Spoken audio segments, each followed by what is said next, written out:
Kumpi on parempi, etukyykky vai takakyykky?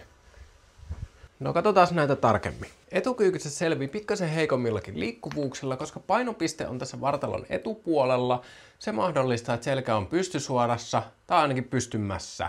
Ja koska paino on tässä etupuolella, se mahdollistaa, että vartalo on hieman taaempana, eli polvia ei tarvitse viedä varpaiden yli ihan niin paljon. Toisin sanoen, nilkoista ei tarvita niin paljon liikkuvuutta. Mutta haasteena etukyykyssä voi olla olkapäiden ja ranteiden liikkuvuus, koska jos sitä liikkuvuutta ei ole, kädet jää alas ja paino jää tosi paljon tuohon ranteille ja kuormitus saattaa tuntua kaikista eniten ranteen venytyksenä. Takakyykyssä vaaditaan puolestaan vähemmän liikkuvuutta olkapäistä, ja koska paino on vartalon takapuolella, se mahdollistaa vartalon kallistumisen enemmän eteen, mikä lisää lonkan ojentajien työtä ja mahdollistaa suuremmat raudat.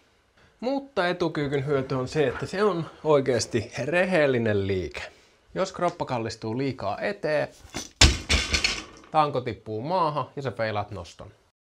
Kun takakyykyssä tiukemmilla toistoilla saattaa alkaa lantio nousee ylös ja käytetään hyödyksi vahvempaa takaketjua ja saat silti toiston tehtyä. Joten takakyykyssä pitää keskittyä pikkasen enemmän työntämään niillä jaloilla, kun etukyykyssä se tapahtuu tavallaan automaattisesti. No kumpi näistä on parempi? Ensinnäkin käyttäisin näitä eri tilanteissa ja paremmuudesta en tiedä, mutta jos mun pitäisi valita vaan toinen näistä, se olisi takakyykky. Kumpi sulla?